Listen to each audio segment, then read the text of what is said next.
Et bonjour à tous, c'est Philiani, j'espère que vous allez bien. On se retrouve aujourd'hui pour mes achats manga du mois d'avril. J'en ai 12 à vous présenter si les comptes sont bons. Par avance, désolée pour le cadre, je suis en plein déménagement, donc mon meuble derrière se vide petit à petit. Donc il se peut que ça résonne, j'espère que ce sera pas trop dégoûtant au montage, on verra. Donc là, il y aura clairement une pile de mangas que j'ai déjà lu et une autre pile de mangas que je n'ai pas eu le temps de lire puisque grand déménagement dit beaucoup de temps à faire des cartons, à emmener les affaires dans le nouveau logement. Donc j'ai eu peu de temps et j'ai aussi découvert Genshin Impact, donc voilà. On commence cette liste par un webtoon. Alors, le Marquis d'Amnésie, je suis tombée dessus par hasard. Donc, c'est chez les éditions Soleil Manga, c'est ça. Je suis tombée dessus donc par hasard, je ne le connaissais pas, je ne l'avais jamais lu. Alors, on est d'accord que les webtoons, ça coûte assez cher. Celui-ci m'a coûté 8,50 €. C'est un budget quand on fait des collections de webtoons, vraiment, je trouve. Mais bon. Donc là, je commence par les mangas que j'ai déjà lus. Donc celui-là, je l'ai lu.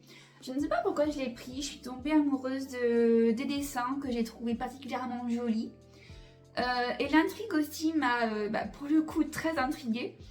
On y raconte l'histoire donc de Liliane qui donc se marie avec William, donc le jeune homme juste ici. Sauf que William a un caractère vraiment de grand badass hyper froid. Elle est limite séquestrée. Alors, je ne sais pas vraiment puisque le résumé nous indique que Liliane est vraiment séquestrée.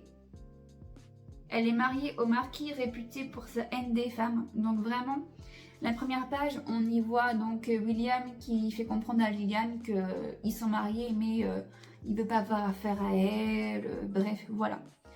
Mais on se rend compte quelques jours plus tard que William, suite à un coup, a perdu la mémoire. Et lorsqu'il va revoir sa femme, il va la trouver magnifique, hyper gentille, hyper souriante. Et il va être étonné en fait d'avoir été un gros goujat avec elle. Ce que je lui reproche, alors j'ai lu que le tome 1, vraiment, mais ce que je reproche, c'est que on a vraiment 2 pages sur la vie avant la perte de mémoire et ensuite nouvelle vie avec son amnésie. Donc en fait, on ne sait pas vraiment comment est-ce qu'elle a été traitée avant ça.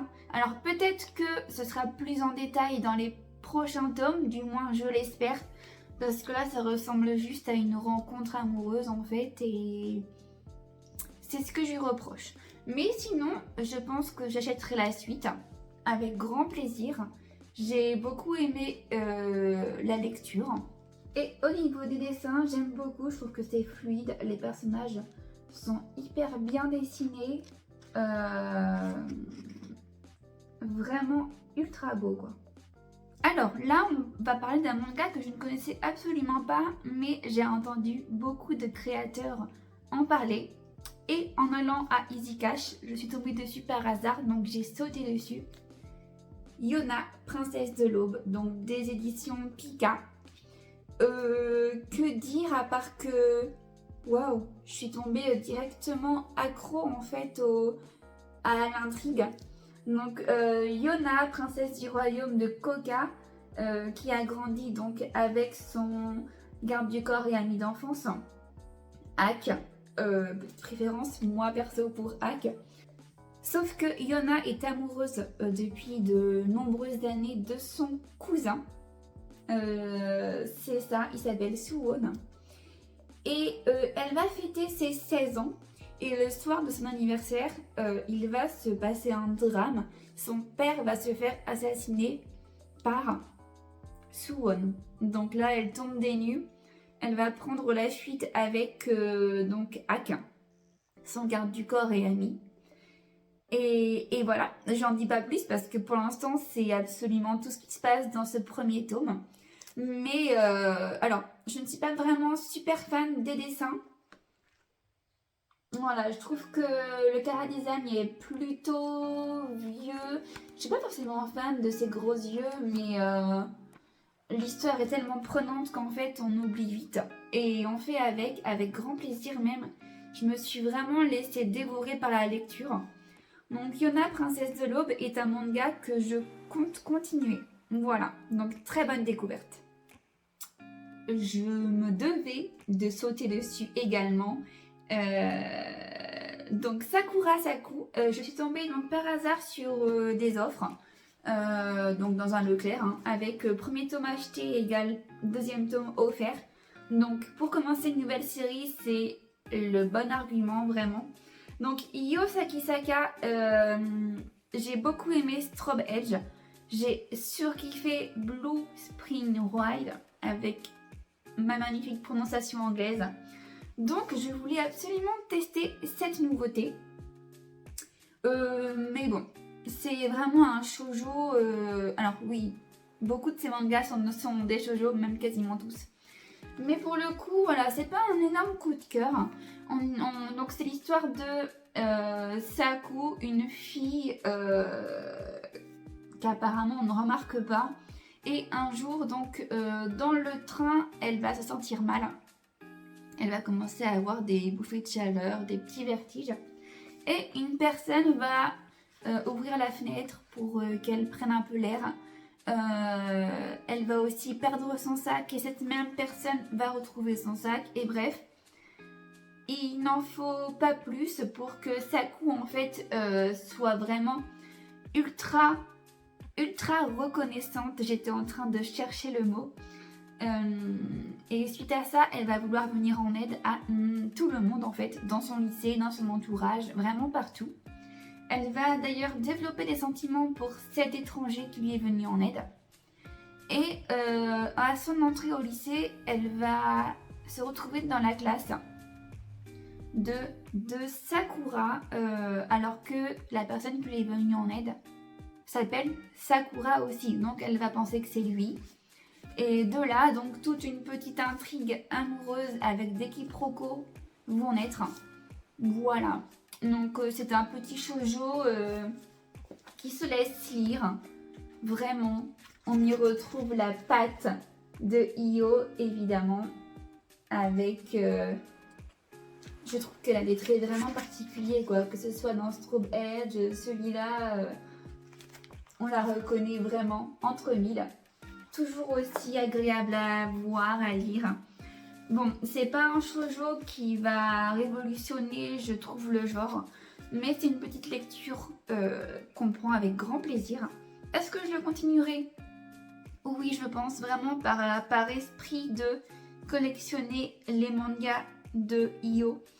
Mais voilà, je pense, enfin, à mes yeux, il ne va pas détrôner Blue Spring Ride, ça c'est sûr et certain. J'ai acheté le tome 3 de Burn the House Down, je vous en avais parlé dans la vidéo d'avant, j'avais acheté le tome 1 et 2. Donc l'intrigue continue, on a Enzu qui s'est fait démasquer par le fils de son employeur. Et voilà, je ne peux pas vous en dire trop parce que j'ai pas envie de vous spoiler. Je ferai peut-être une vidéo complète sur ce manga une fois qu'il sera terminé, donc avec des spoils. Donc si vous ne voulez pas l'être, je ne vais pas en parler plus. Mais encore une fois, c'est une lecture que j'ai dévorée. J'attends le tome 4 avec impatience, dès que le budget le permettra. Et voilà. Ensuite, j'ai commencé un nouveau manga qui est sorti courant avril, je crois, ou fin mars, je ne sais plus exactement. C'est le tome 1 de Limite. Donc, on y raconte l'histoire de Mizuki, donc cette jeune fille, qui se laisse un peu porter par le courant, puisque sa philosophie, en fait, c'est vraiment de vivre une vie sans pépins, sans soucis. Elle, ce qu'elle veut, c'est juste avoir des amis, vivre sans vraiment se faire rejeter ou renier. Et donc son groupe d'amis comprend Sakura, donc la plus populaire de son lycée, qui s'amuse à martyriser d'autres élèves Donc du coup, Mizuki, pour ne pas être à contre-courant, va se forcer à harceler les autres élèves. Dans le fond, elle n'en a pas vraiment envie, mais elle le fait, voilà, parce que ses amis le font, donc elle le fait. Elle veut vraiment pas se trouver toute seule. Jusqu'au jour où leur classe part en voyage... Non, c'est pas un voyage scolaire, c'est... Si, c'est un voyage scolaire, excusez-moi. Le bus qui les transporte attrape un accident. Et la totalité des élèves et leurs enseignantes vont mourir. Et donc, on va y suivre tout simplement la survie. Sachant que Mizuki est la seule rescapée de son groupe d'amis avec une autre. Et les autres rescapés seront des filles que son groupe a martyrisées.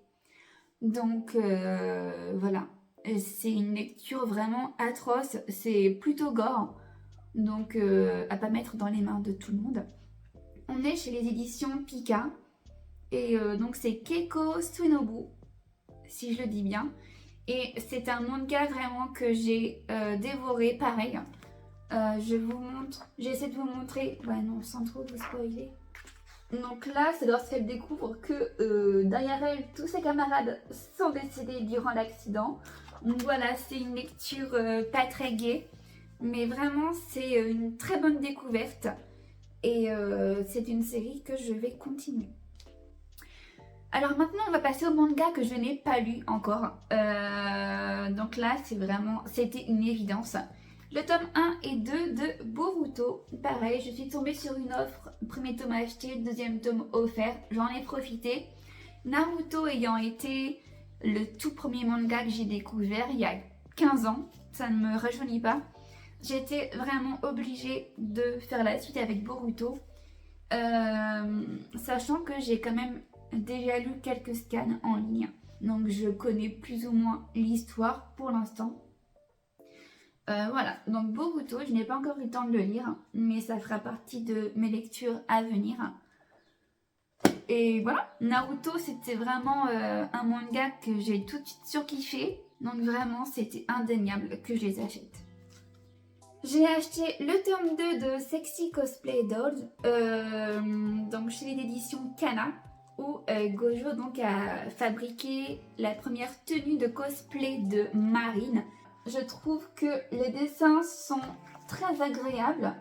Marine est une fille qui est très sociable, donc sans se rendre compte, elle va amener un petit groupe d'amis à Gojo, qui jusqu'à maintenant était vraiment un garçon ultra solitaire, ultra renfermé sur lui-même. Donc j'ai hâte de voir comment tout ça va évoluer. J'ai acheté le tome 1 de Green Mechanic des éditions Kiyun. Donc là c'est un shonen. Je ne l'ai pas encore lu, mais ça me serait tardé. Un univers où l'être humain a fait que la planète est devenue donc un désert recouvert d'ordures. On y voit des humains, des robots. Et donc on y suit l'histoire de Misha, une orpheline. Elle possède des dons d'empathie en fait, ce qui fait qu'elle lit les émotions des autres et c'est un don qu'elle n'arrive pas à contrôler. Donc sa seule échappatoire, c'est vraiment de s'éloigner des humains. Mais elle va rencontrer un jour un robot, donc Reborn, un robot morphine qui va prendre l'aspect d'un vieil ami à elle, qu'elle n'a pas revu depuis plusieurs années, si j'ai bien compris. Je peux vraiment pas vous en dire plus. Si ça vous intéresse, je pourrais en dire plus une fois que j'aurai lu certains mangas de ma pile que je viens de vous présenter aujourd'hui. Mais du coup, j'ai hâte de le découvrir. Et pour finir, j'ai acheté le tome 3 et 4 de My Happy Marriage. Donc où on y suit l'aventure de Mio qui donc... elle a un lien fort qui est en train de se créer avec son mari. Donc on va voir également sa belle-sœur qui va pas lâcher l'affaire, qui va essayer de lui faire vivre les pires moments de sa vie. Mais voilà, j'ai vraiment hâte de voir comment tout ça va évoluer également. J'ai regardé l'anime sur Netflix, mais je vous avoue que ça remonte, donc j'ai une très mauvaise mémoire.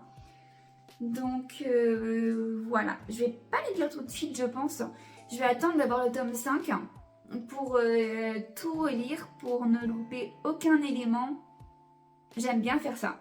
On retrouve encore une fois 2 couvertures magnifiques. Je trouve vraiment que les illustrations sont ultra belles, ultra qualitatives. J'aime beaucoup. Et pour moi, c'est méga important quand on achète un manga que la couverture soit hyper agréable quoi. Et là, on y est vraiment. Donc, cette vidéo est terminée. J'ai acheté donc 12 mangas que je viens de vous présenter. Je vous le dis tout de suite, je ne sais pas s'il y aura des achats courant mai, puisque comme je l'ai dit, je suis en train de déménager. Donc qui dit déménagement dit également des nouveaux meubles à acheter. Donc encore moins de budget pour Pokémon et les mangas. Donc peut-être qu'il y en aura, mais qui sera du coup moins conséquente, hein, puisque il y a toujours le tome 3 de Horimiya que je veux, mais que je ne trouve nulle part, le tome 3 et 4. Donc vraiment, j'ai aucune chance. Donc voilà, il se peut que j'en achète quand même, mais ce sera moins de 10, je pense. Enfin, quoique je me connais et j'arrive jamais à respecter mes budgets, donc on verra. Sur ce, n'hésitez pas à vous abonner à la chaîne, à lâcher des petits pouces bleus, des commentaires, ça me ferait très plaisir. Et je vous dis à bientôt pour d'autres vidéos. Bye!